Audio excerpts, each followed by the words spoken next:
Baik, sebelum kita mulai, marilah kita berdoa agar presentasi kali ini bisa maksimal serta mendapatkan hasil yang memuaskan sehingga kita mendapatkan nilai yang berkompeten. Berdoa dipersilakan.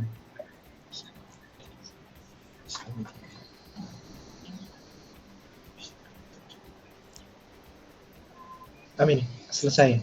Silakan untuk Mbak Zami yang pertama. Assalamualaikum warahmatullahi wabarakatuh. Waalaikumsalam warahmatullahi wabarakatuh. Alhamdulillahirrabbilalamin. Assalatu wassalamu ala asrofil anbiya wal mursalin. Sayyidina wa maulana Muhammadin wa ala alihi wa sahbihi ajma'in.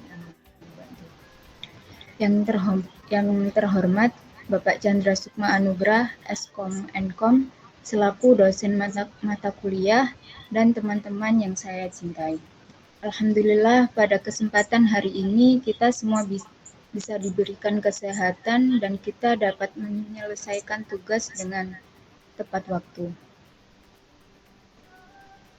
Langsung saja, di sini kami membuat aplikasi praktek mobile programming dan jenis aplikasi mobile Android dengan pembuatan Node.js, Framework 7, dan JavaScript. Untuk nama kelompok yang pertama, Muhammad Ali dengan NIM 412043, Zubat Anasrullah 412018, Karisma Zamzami NIM 412031, dan Afanin Nuria Rifda NIM 412015. Editor kelompok Muhammad Ali, ide aplikasi Zubat Anasrullah, routing dan referensi materi, Karisma Zamzami, penyusun laporan dan editor grafik, Afanin Nuria Rifda, desain, tampilan dan editor video presentasi. Untuk selanjutnya yaitu pengertian API. API adalah mekanisme yang memungkinkan dua komponen perangkat lunak untuk saling berkomunikasi menggunakan serangkaian definisi dan protokol. Misalnya, sistem perangkat lunak Badan Meteorologi, Klimatologi, dan Geofisika BMKG berisi data cuaca harian. Aplikasi cuaca di ponsel Anda berkomunikasi dengan sistem ini meliputi API dan menampilkan pembaruan cuaca harian di ponsel Anda. API merupakan kepanjangan dari Aplikator Programming Interface, antarmuka pemrograman aplikasi. Arsitektur API biasanya dijelaskan dalam kaitannya dengan klien dan service. Aplikasi yang mengirimkan permintaan disebut sebagai klien, dan aplikasi yang mengirimkan responden disebut sebagai server. Berdasarkan waktu dan alasan pembuatan, terdapat 4 cara kerja API. API SOAP. API ini menggunakan Simple Object Access Protocol. Klien dan server saling bertukar sebagai pesan menggunakan XML. API yang kurang fleksibel ini populer di masa lalu. API RPC. API ini disebut sebagai panggilan prosedur jarak jauh, remote prosedur kelas. Klien menjalankan fungsi atau prosedur pada server, dan server akan mengirimkan output kepada klien. API WebSocket. API WebSocket adalah penambahan API web modern lain yang menggunakan objek JSON untuk meneruskan data. API Soket mendukung komunikasi dua arah antara aplikasi klien dan aplikasi server. Aplikasi riset. Aplikasi REST merupakan API yang paling populer dan fleksibel di web saat ini. Klien akan mengirimkan permintaan ke server sebagai data. Server akan menggunakan input klien untuk memulai fungsi internal dan mengambilkan data output ke klien. Output tipe yang API miliki sebagai berikut. API private. API ini bersifat internal di koperasi dan hanya digunakan untuk menghubungkan sistem serta data dalam bisnis. API publik. API ini bersifat terbuka bagi publik dan dapat digunakan oleh siapa saja. Ada yang menerapkan otoritas dan biaya yang terkait dengan jenis API ini. Tetapi ada juga yang tidak. API partner hanya dapat diakses oleh developer eksternal resmi untuk membantu kemitraan bisnis ke bisnis. Untuk yang terakhir, API komposit. API ini menggabungkan dua atau beberapa API yang berbeda untuk menangani persyaratan atau perilaku sistem yang kompleks.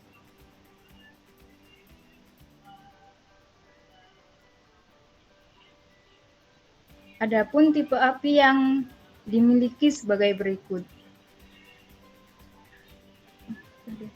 Untuk selanjutnya akan disampaikan oleh teman saya.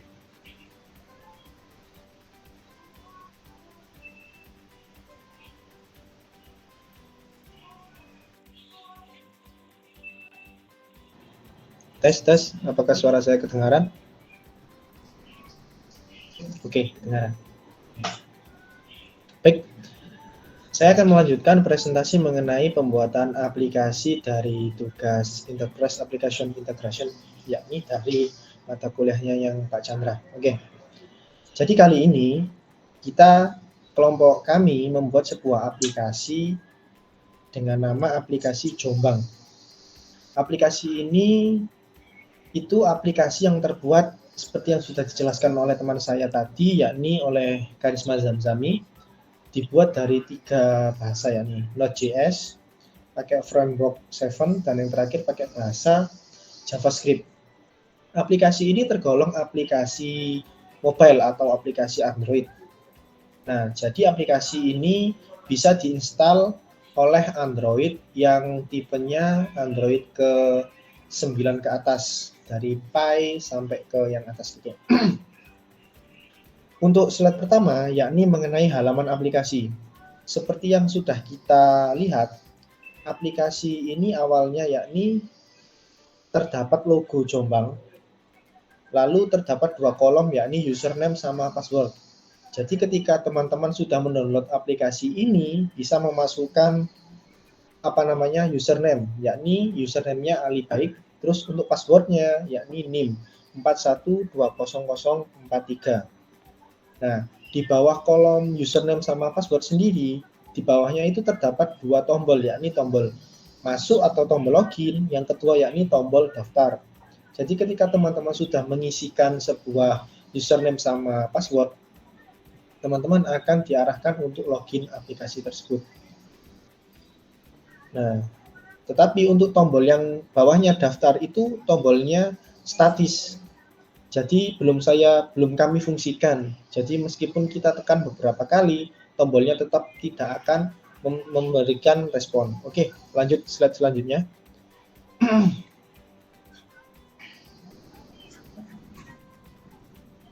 Ini jadi halaman setelah atasnya yang tadi. Oke. Jadi ketika kita sudah login teman-teman, kita akan diarahkan untuk halaman utama. Halaman utama sendiri terdapat beberapa page. Yang pertama ada logo bola lampu, digunakan untuk center. Yang kedua logo barcode. Yang ketiga logo off. Dan yang terakhir ada beberapa logo menu.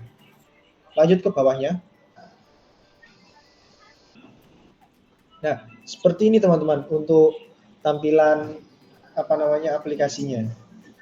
Jadi di sini terdapat ada logo Jombang.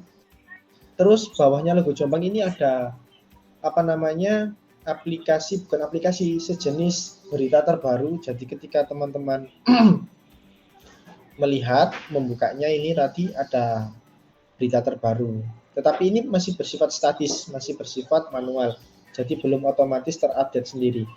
Nah, bawahnya itu ada beberapa menu. Misalnya ada menu dinas kesehatan, menu dinas perhubungan, menu dinas informatika, menu dinas ketahanan pangan. Nah, di masing-masing menu tersebut terdapat beberapa fitur. Ada fitur sidik jari, ada fitur konversi suhu, dan masih banyak lagi. Lanjut ke bawahnya, Mbak. Slide bawahnya.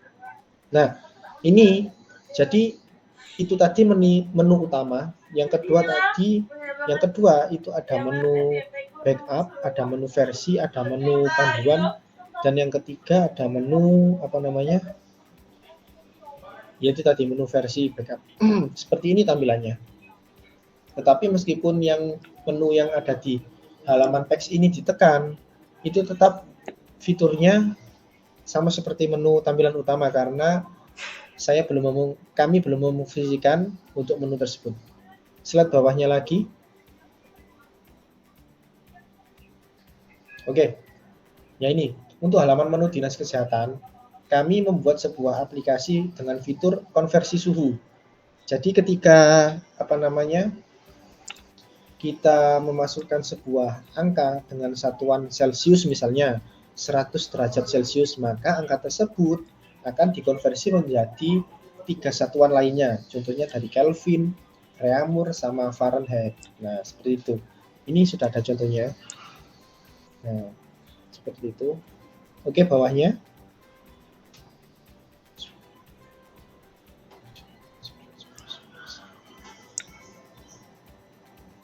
Nah, untuk halaman menu yang kedua, yakni halaman menu dinas pendidikan. Pada bagian ini, menu ini terdapat sebuah form untuk memasukkan sebuah data dari teman-teman kita. Nah, untuk presentasi selanjutnya atau slide selanjutnya akan dilanjutkan oleh teman saya yang bernama Afanin Nuria. Silakan.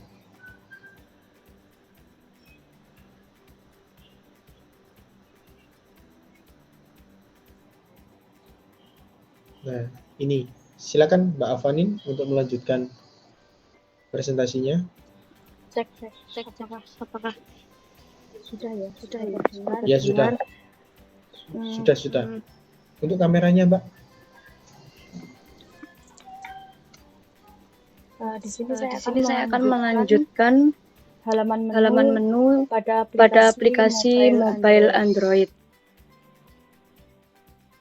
Pada menu dinas lingkungan hidup ini terdapat menu sebuah kotak yang jika kita tekan akan memunculkan sebuah sejarah atau tampilan pop-up. Selanjutnya.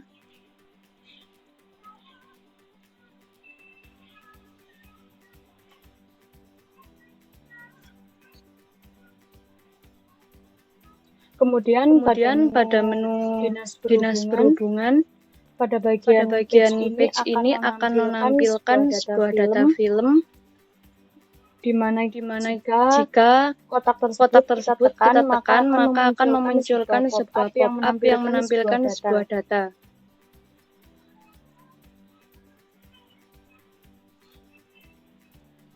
Pada menu dinas pariwisata ini terdapat fitur chatbot. Jadi setiap kita menuliskan pesan maka akan otomatis pesan langsung dijawab oleh chatbot sendiri pada fitur tersebut.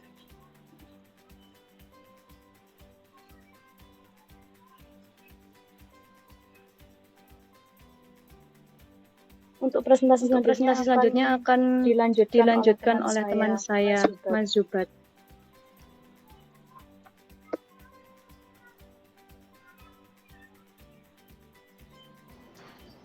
Mas Zubat, monggo bisa dilanjutkan. Halaman menu dinas sosial.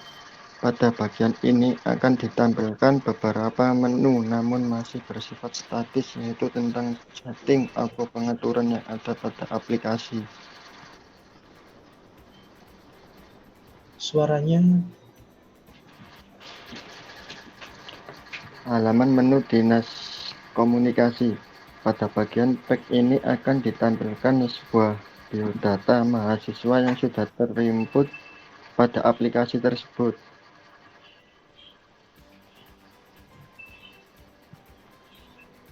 Halaman menu dinas perindustrian.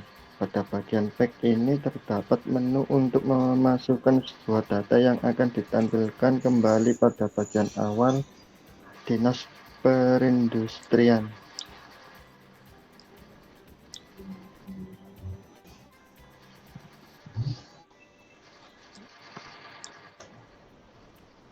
Thank you. Dan di sini bisa download link aplikasi dan juga video dari aplikasi tersebut. Oke, saya akan share screen video tadi. Sebentar, saya share screen.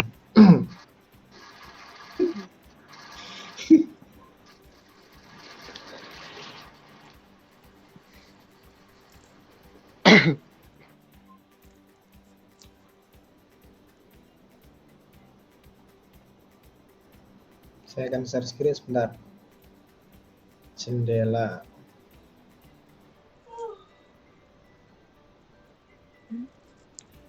Sampai matikan dulu untuk share screen-nya. Stop. Nah, sampai matikan dulu. Nanti tak share screen.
Alhamdulillah presentasi kita sudah dilakukan. Semoga tadi mendapatkan nilai yang maksimal. Sekian dari kita semua. Assalamualaikum warahmatullahi wabarakatuh. Waalaikumsalam warahmatullahi wabarakatuh.